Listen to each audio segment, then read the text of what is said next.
Damos comienzo a un nuevo comentario bíblico expositivo. Servidores de Dios. Quien te habla es Manuel Cornejo. En esta ocasión estaré compartiendo sobre el libro de Génesis, en Génesis capítulo 6, versículo 1, donde dice: Aconteció que cuando comenzaron los hombres a multiplicarse sobre la faz de la tierra, y le nacieron hijas. La raza humana comienza a multiplicarse, pero también la iniquidad se multiplicaba, como ya muestra en Génesis capítulo 4 los versículos 1 al 26. Entonces el tema central de esta primera parte de este capítulo es la multiplicación y diseminación de la maldad de la raza humana, y también la crisis del gran diluvio universal que se estaba acercando. Y note que tanto los descendientes de Set como los de Caín tendrán que sufrir el juicio decretado por Dios. También, por otro lado, no es posible calcular el número de habitantes en aquella época de la tierra, pero note que todos fueron afectados por el juicio de Dios. También debe de tenerse en cuenta que la humanidad en los días de Noé desafió completamente a Dios, y precisamente la Biblia nos dice que, por lo cual el mundo de entonces pereció anegado en agua. Segunda carta de Pedro, capítulo 3 y versículo 6. El mundo que Dios destruyó, nótese que estaba compuesto mayoritariamente, por no decir todos, de impíos.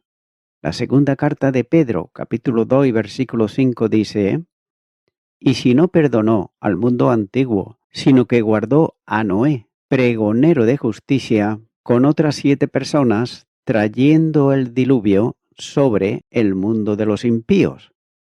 Excepto por el hecho de que hubo algunos hombres que practicaban la justicia, como Enoc, Matusalén, Lamed, padre de Noé, y el mismo Noé y su familia, pero note que el resto de la humanidad se caracterizaba por practicar la iniquidad y de rebelarse en contra de Dios continuamente. Continúa ahora con el versículo 2, donde dice: que viendo los hijos de Dios que las hijas de los hombres eran hermosas, tomaron para sí mujeres, escogiendo entre todas. Este versículo 2 constituye un verdadero reto hermenéutico. He dicho reto hermenéutico, no lo que nos hayan enseñado en una denominación, sino lo que la misma palabra de Dios señala, y es lo que vamos a estar compartiendo. Ya que la pregunta que muchos se han formulado es: ¿quiénes eran los hijos de Dios y las hijas de los hombres de los que está hablando aquí este versículo 2? Nótese que el matrimonio o la unión de ambos grupos ha sido interpretado de diferentes maneras. En primer lugar, hay quienes afirman que se trata de la unión de los descendientes de Set, es decir, el linaje santo, con los descendientes de Caín, el linaje malvado, simiente de la serpiente. Por tanto, los hijos de Dios son los descendientes de Set, y las hijas de los hombres eran los descendientes de Caín. También hay quien afirma categóricamente que la frase hijo de Dios se refiere a la descendencia de Set, señalando el hecho de que hombres como Set, Enoc, Lamed y el mismo Noé ameritan ser llamados hijo de Dios. Y nótese que ese título es aplicado al verdadero seguidor de Dios en varios lugares del Antiguo Testamento. Por tanto, los hijos de Dios se refiere a verdaderos seguidores de Dios. Note lo que dice el Salmo 73, versículo 15. Si dijera yo, hablaré con ellos, he aquí, a la generación de tus hijos engañaría. Y Oseas capítulo 1, versículo 10 nos dice: con todo será el número de los hijos de Israel como la arena del mar, que no se puede medir ni contar. y en el lugar en donde le fue dicho, vosotros no sois pueblo mío, les será dicho, sois hijos del Dios viviente. También hay quien señala que estos textos son sacados de fuera de contexto. Esto siempre hay que tenerlo muy presente. Y es que su contenido no guarda relación con Génesis 6, versículo 2 y versículo 4. Y su significado dista mucho del pasaje de Génesis capítulo 6.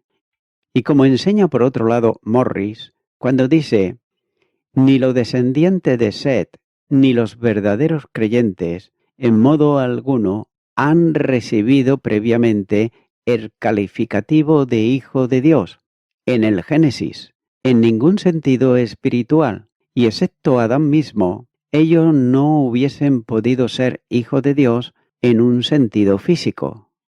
Y también el punto de vista de Lepot, cuando dice que enfrenta a algunos problemas aquí, ya que, en primer lugar, ¿qué indicio hay entre el texto que apoye que el vocablo hombres ahora se refiere a los cainanitas o descendientes de Caín?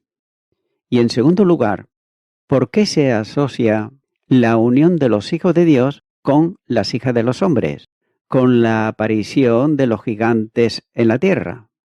Evidentemente, el autor de Génesis sugiere que la aparición de los gigantes es el resultado de la unión de los hijos de Dios y la hija de los hombres.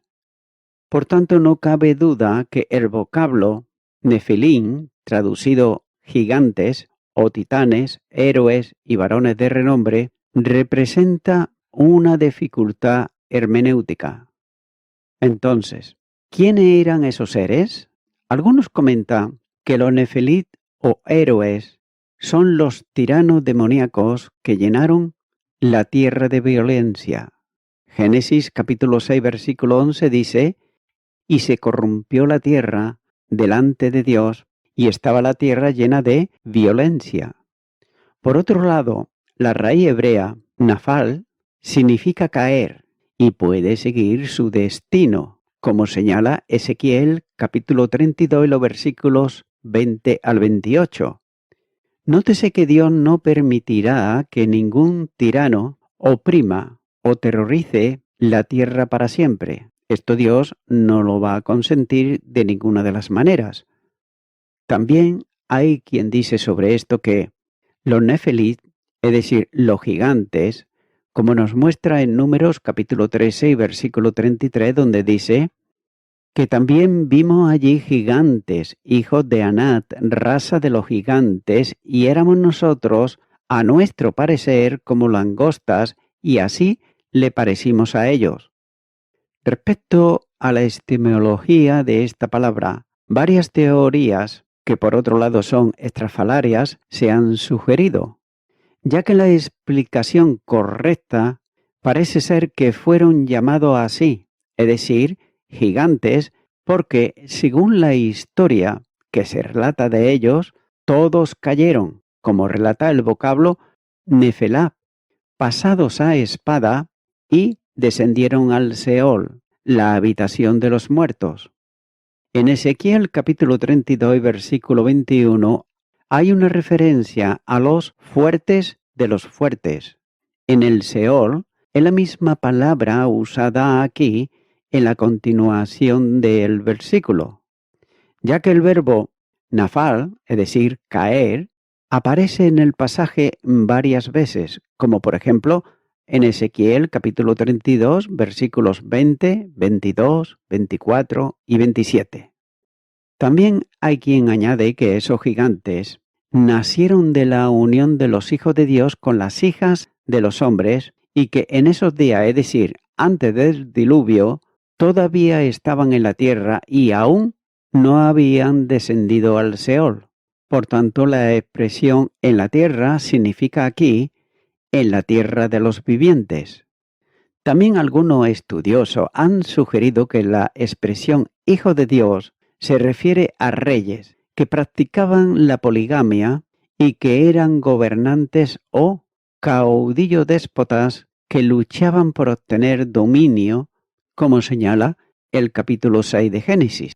Y note que no contiene ni la más leve sugerencia de que esa situación se debiese a la contaminación de los llamados hijos de Dios. Eso significa que hay que buscar otra expresión a la pregunta ¿quiénes eran los hijos de Dios?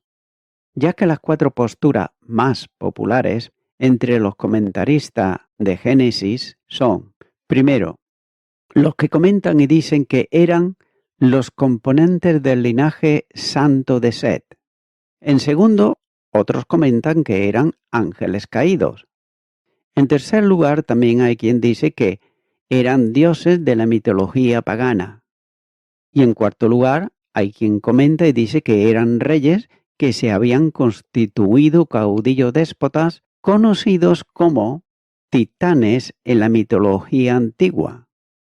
Estos autores describen la postura que continúa la idea de que hubo relación entre seres angélicos caídos o demonios y seres humanos, y que de esa relación debió de haber ocurrido antes del diluvio universal. Note que es cierto que los santos, ángeles, es decir, los ángeles de Dios en el cielo, ni se casan ni se dan en casamiento. Mateo capítulo 22, versículo 30. Pero en el caso de Génesis capítulo 6, los versículos 1 al 4, se trata de ángeles reverdes o, como dice Judas, a los ángeles que no guardaron su dignidad, sino que abandonaron su propia morada. Los ha guardado bajo oscuridad en prisiones eternas para el juicio del gran día. Judas, versículo 6. Y también el apóstol Pedro dice, porque si Dios no perdonó a los ángeles que pecaron, sino que, arrojándolos al infierno, los entregó a prisiones de oscuridad para ser reservados al juicio. Segunda carta de Pedro, capítulo 2, versículo 4. Evidentemente que Dios creó los ángeles y además los colocó en una esfera específica para que habitasen en ella. Note que Judas usa la expresión, es decir, su propia esfera de gobierno o su propio estado espiritual en el que fueron creados. Esos ángeles fueron creados diferentes a los seres humanos, pero no retuvieron su estado original, sino que abandonaron su propia morada. Esos ángeles no solo se rebelaron en contra de la autoridad de Dios, sino que también abandonaron o desertaron del círculo o esfera que Dios había establecido para ellos. Note que dichos ángeles no eran, por tanto, santos ángeles de Dios o ángeles del cielo, sino ángeles reverdes que se habían alzado en contra de Dios y se habían colocado bajo la autoridad de Satanás. Esos ángeles reverdes se convirtieron en demonios, es decir, en seres espirituales que actuaron bajo las órdenes de Satanás. Y como tales, vinieron al ámbito terrestre y poseyeron el cuerpo de seres humanos. Los argumentos que apoyan este punto de vista son los siguientes, y note. En primer lugar, la designación de hijos de Dios. En la forma concreta, como aparece aquí, es siempre una referencia a ángeles. Y se puede observar, por ejemplo, en el libro de Job, capítulo 1, versículo 6, capítulo 2, versículo 1. También en Daniel, capítulo 3, versículo 25. Por otro lado, la Septuaginta, la versión griega del Antiguo Testamento, concuerda al traducir la frase como los ángeles de Dios. Y también lo mismo hacen, por ejemplo, Josefo, en el libro de Enoc y los antiguos escritos judíos y también cristianos. En segundo lugar, el Nuevo Testamento colabora esa interpretación como lo demuestra los pasajes de Judas capítulo 1 versículo 6 y la segunda carta de Pedro capítulo 2 versículos 4 al 6. Ya que el vocabulario de Judas 6, cuando hace referencia a los ángeles que abandonaron su posición angelical, es decir, su dignidad, tomando otra, está apuntando al hecho de que se trata de seres angélicos. También la comparación que se hace en Judas, versículo 7, del pecado angélico con la relación sexual contra la naturaleza de los sodomitas, nótese, de los sodomitas, que apoya una referencia a los ángeles. No cabe duda de que Judas tiene en mente el pasaje de Génesis capítulo 6. Además, en 2 de Pedro capítulo 2 y los versículos 4 al 6, aquí Pedro relaciona una caída de los ángeles con los días de Noé, como lo demuestra el contexto, ya que esa caída fue un acontecimiento concreto de los ángeles, los cuales están reservados en un lugar especial, guardados para el juicio. Y Pedro usa el vocablo tartarosas, de la raíz tártaros, que es el nombre dado por los griegos al bajo mundo, especialmente al lugar de los condenados.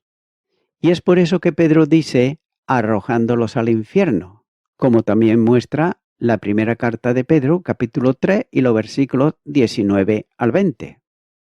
Por tanto, el cuadro descrito en el pasaje mencionado es extraño y no debe de sorprender que genere dudas. ¿No dijo el Señor Jesús que en la resurrección ni se casarán ni se darán a casamiento, sino que serán como los ángeles de Dios en el cielo? Mateo capítulo 22, versículo 30.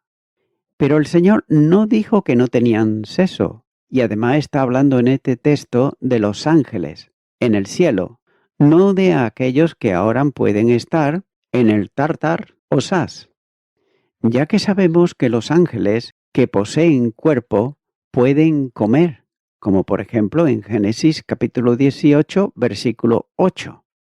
Y lo más probable es que Génesis capítulo 6, versículo 1 al 6, sea un caso de posesión demoníaca, es decir, espíritus satánicos que habitaron los cuerpos de los seres humanos, hombres y mujeres, ya que estando poseídos por demonios, esos hombres y mujeres se relacionaron sexualmente y el resultado de esa relación sexual fue el nacimiento de una raza que incluyó a los gigantes. También es posible que además de esa influencia demoníaca, produjese un cambio en los cromosomas de los seres humanos que afectó la estructura genética de aquella generación.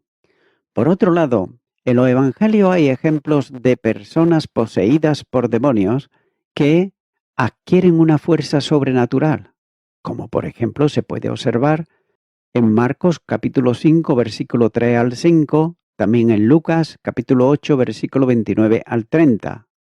En resumen, los hijos de Dios y las hijas de los hombres eran seres humanos poseídos por demonios, ya que en ese estado o condición ellos se unieron sexualmente y procrearon una raza violenta y terriblemente pecadora, aunque, como el texto declara, eran seres de carne.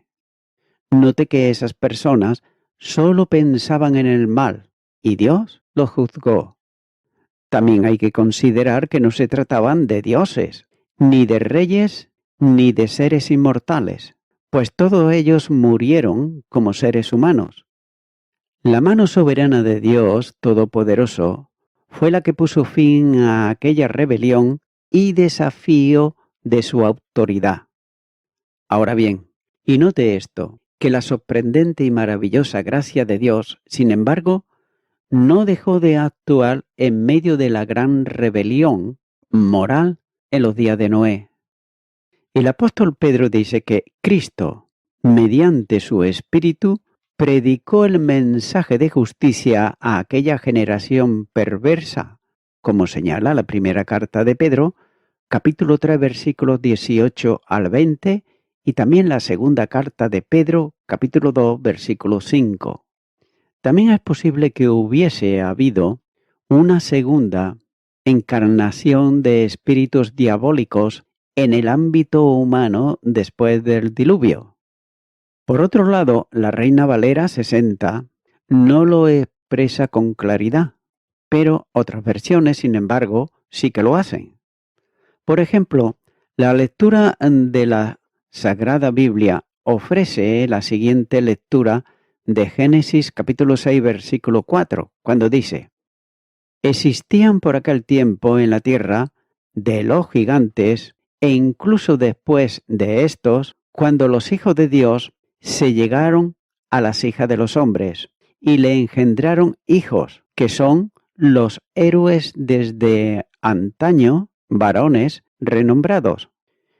Debe, por tanto, de observarse la frase «e incluso después de esto», pues dicha frase podría sugerir que hubo una segunda generación demoníaca en la tierra después del diluvio, como también se puede observar en el libro de Números, capítulo 16, versículo 33.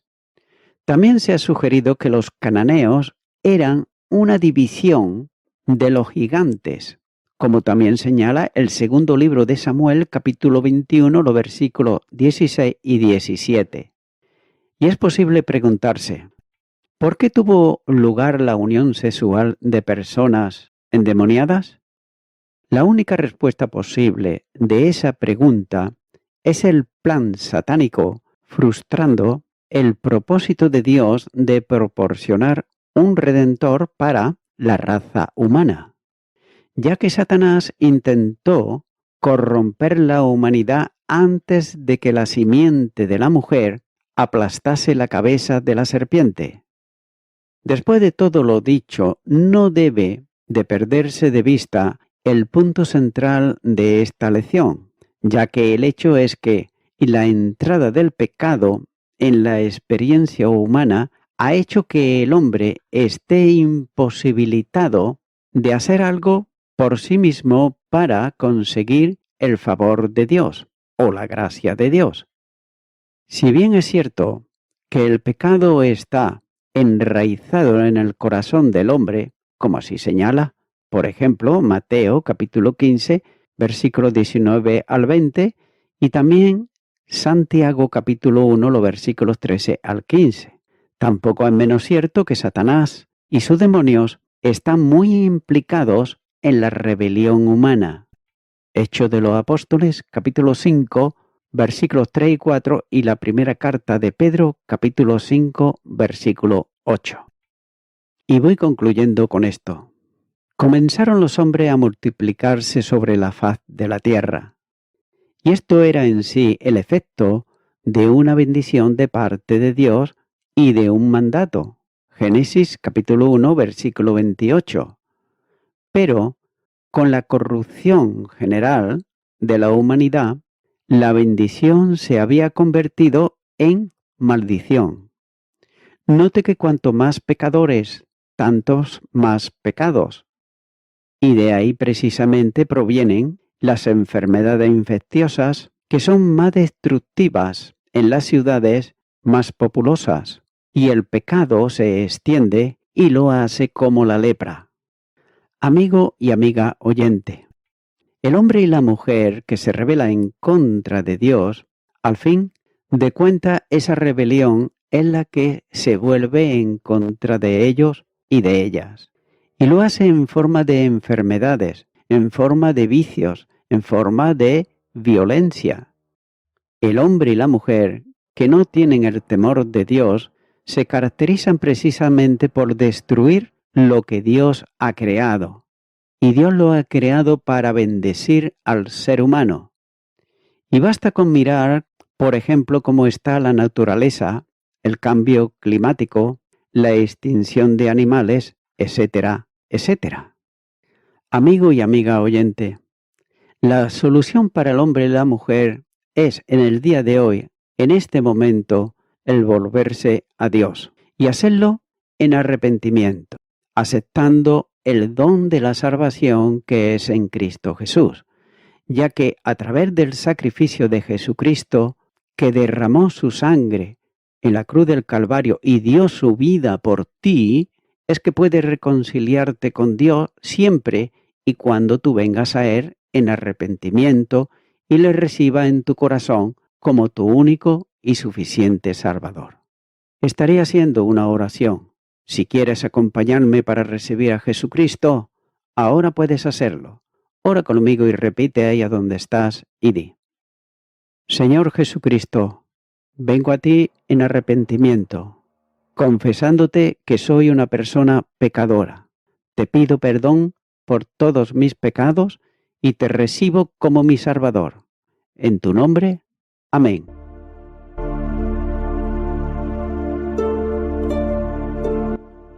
Amigo y amiga oyente, si tú has hecho esta oración de corazón, te recomiendo que comiences a orar a Dios, en primer lugar, en el nombre del Señor Jesucristo. Orar a Dios no es rezar, sino que es hablar con una persona. También te recomiendo que leas la palabra de Dios y lo hagas a diario. Comienza, por ejemplo, con el Nuevo Testamento. Y también, por último, te recomiendo que para que puedas crecer espiritualmente, te congregues en una iglesia cristiano-evangélica, donde se predique, se enseñe y se practique la sana doctrina y la palabra de Dios. Congrégate ahí y con el tiempo podrás crecer espiritualmente y también servir al Señor Jesucristo. Que Dios te bendiga. Y a toda la audiencia, nuevamente ya me estoy despidiendo de todos ustedes y será hasta el próximo programa. Que Dios os bendiga a todos.